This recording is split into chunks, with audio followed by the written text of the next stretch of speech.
Good morning, all my incredibly eager ancient history students. Today, I'm going to teach you guys a new word, a word that you can use just in your regular vocabulary that you guys are going to thank me for in your future moving forward.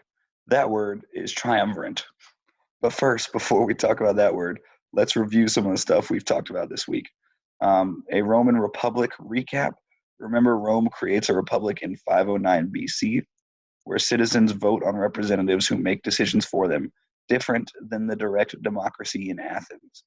This republic has three parts to ensure for checks and balances, just like our current republic. They have a Senate, they have magistrates, and they have assemblies.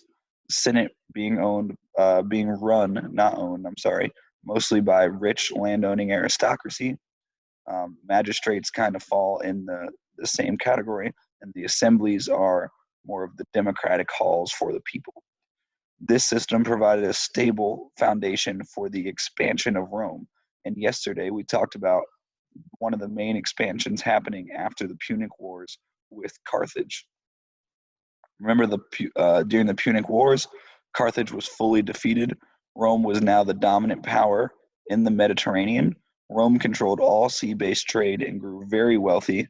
And Rome also expanded its territory into northern Africa, so it's now on two continents, which is always a big deal when you get a bigger continent going on with you.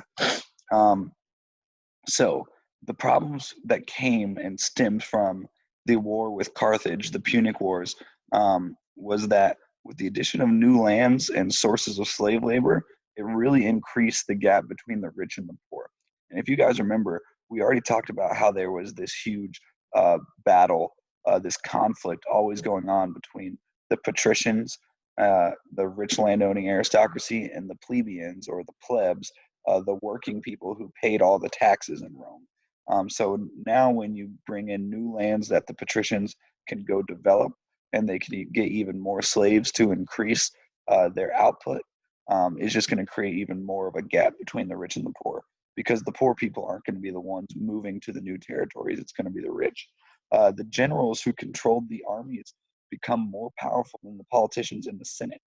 And that is just because the Roman army starts to be worshipped and idealized so much that the generals who are loved by the people for their victories and loved by their soldiers could at any point really turn around and say, hey, all you soldiers who follow me, the Senate doesn't like me.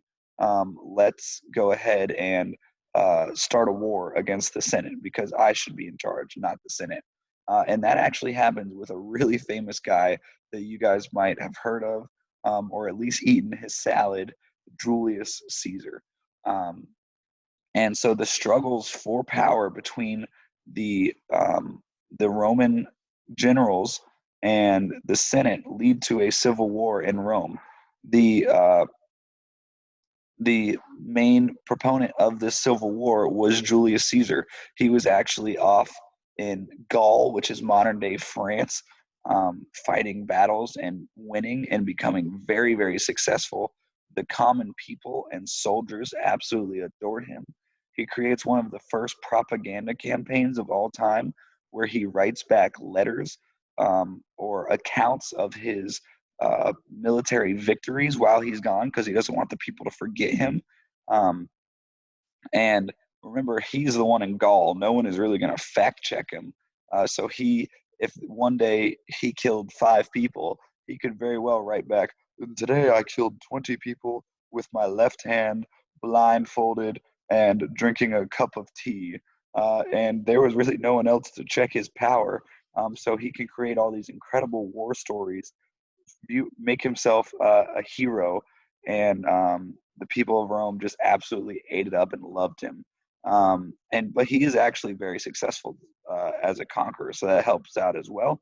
Um, and he decides to form a triumvirate, which is a group of 3 rulers splitting the power. So just like a tricycle is 3 wheels splitting the power, a triangle is three.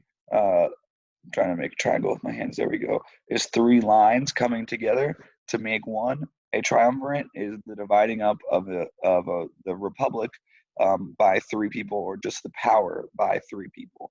Now the problem is with Caesar is that um, he is told that he has to return to Rome, and he has to give up his army, and he is going to be arrested because the Senate and actually his other two triumvirate members think that he has gained too much power, and they want power for themselves.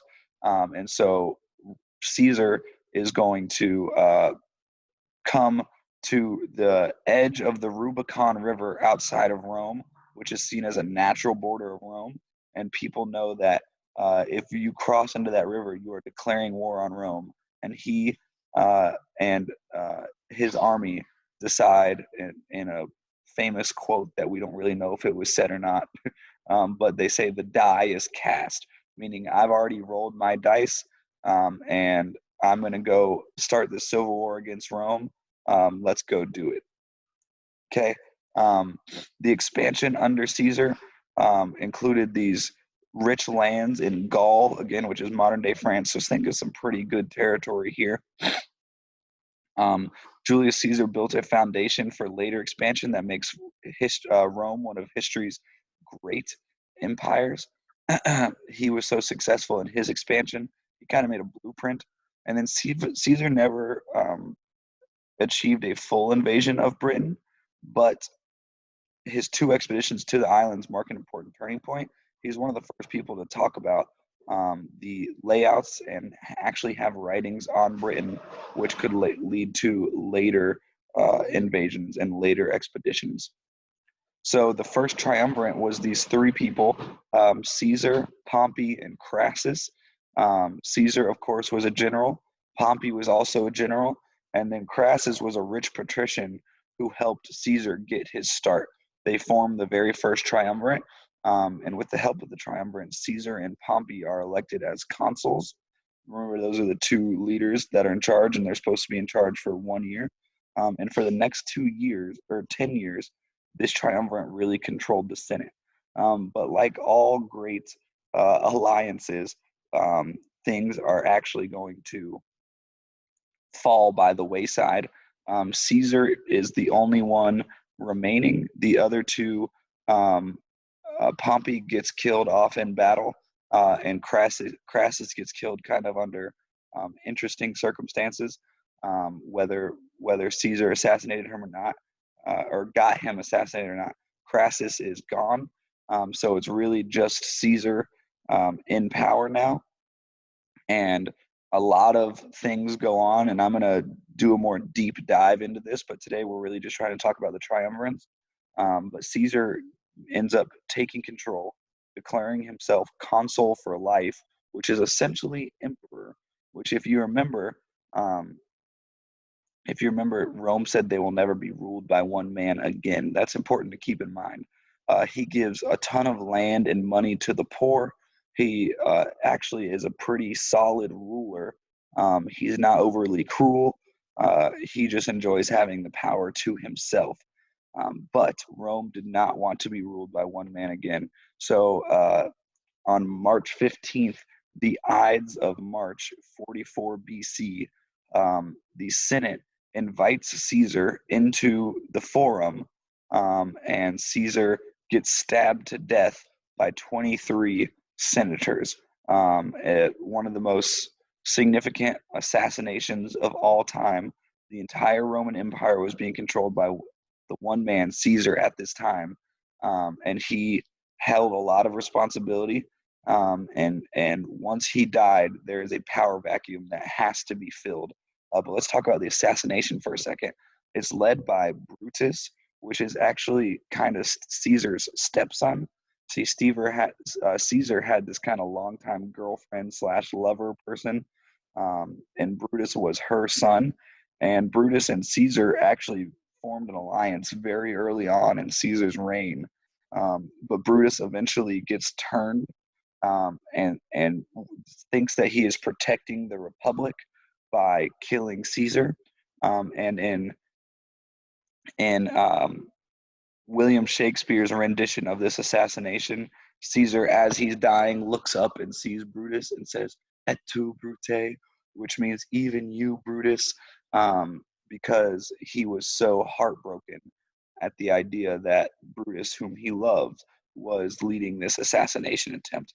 Also, one of the lores or ideas around the assassination of Caesar is that he was actually warned that by a soothsayer, which is like a crazy little psychic lady, that he was going to be executed on March 15th.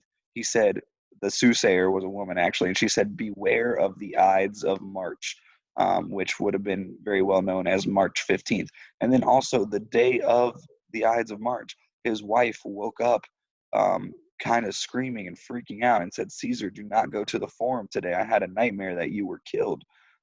Caesar, being the chauvinistic, proud man that he is, um, ignores those two warnings, walks into the forum, and the Senate stabs him and kills him, leaving an enormous power vacuum. Here's some fun memes about the assassination attempt.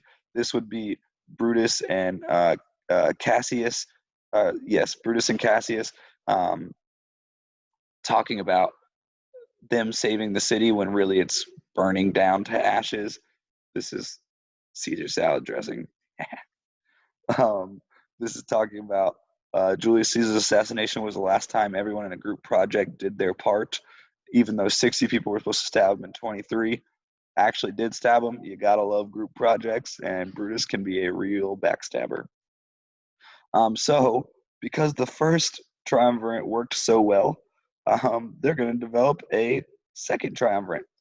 This one is led by Octavian, who is general and grand nephew of Caesar. He's actually becomes the adopted son of Caesar. See, Rome did this uh, thing where instead of having an empire where the succession just happens by whoever the son of the person is, a lot of the times a ruler could adopt a son, and so that they knew who the next in line would be and that that person was worthy. And so Caesar really loved his grandnephew Octavian, and it's his adopted son. Mark Antony is Caesar's cousin down here, not the famous Latin singer, and he's a general in the army. He's also Caesar's right hand man. He was very loyal to Caesar. And then Marcus Aemilius Lepidus, who is just a very wealthy senator and kind of the least important of the three in this triumvirate. And just like the first triumvirate, second triumvirate's not going to go so hot.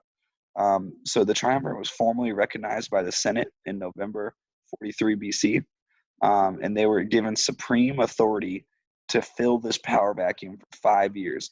Um, but like I said, these days are going to be numbered. Lepidus failed in battle and then demanded the highest place of government according to Suetonius, who was a historian, and as a result, Octavian banished him. Get out of here, boy. So now there's really only two left, Octavian and Mark Antony. The rivalry ended when Antony had married Octavian's sister, but after her death, Mark Antony fell in love with Cleopatra, which, if you remember, was the former lover and had a child with Julius Caesar, and his name was actually Caesarion. Um, so this Mark Antony had visited Alexandria in Egypt, and even though he was married to Octavian's sister, his buddy in power, he falls in love with Cleopatra. Octavian was upset about all this, and a new civil war began. And Cleopatra, remember, had the powers of Egypt behind her as well. Well, um, Octavian corners Mark Antony in Egypt at the Battle of Actium. And remember, I told you this story already, but the people told Mark Antony that Cleopatra had committed suicide. So what does he do? Classic Romeo and Juliet, stabs himself in the stomach, cuts his guts out, dies on the battlefield. Um, dies in her arms later, actually, after he cuts his guts out. She realizes that she realizes that he killed himself for her, and as he's dying, she's like, "Oh crap! Well, this sucks." And um, Cleopatra gets snake bitten purposely. She commits suicide once she saw that her lover, Mark Antony, had committed suicide and died in her arms. She grabs a snake, lets it bite herself in the chest, and that is the end of Mark Antony and Cleopatra. And and this is the end of the second triumvirate. So it's also the end of the republic because there's now just one leader again. So this assassination happens to prevent an empire from being started. And what happens only a few years later? An empire gets started. The Roman senators were not really protecting Rome from what seemed to be inevitable. He is unchallenged and takes the title Augustus. So Octavian, if you've never heard of him and you have heard of Augustus, uh, he changes his name and it's known as the Exalted One, and he becomes Rome's first emperor and calls himself Rome's first citizen. Under Augustus, Rome was ruled as an empire. The Senate still met, but didn't really have a ton of power. And actually, Augustus's rule is later going to kick off the Pax Romana, which is the peace of Rome. He was actually a pretty solid ruler, along with his uncle Caesar, and he also takes on the title Augustus, not Auguster, Caesar Augustus. Man, try saying that fast, guys. I'm really struggling.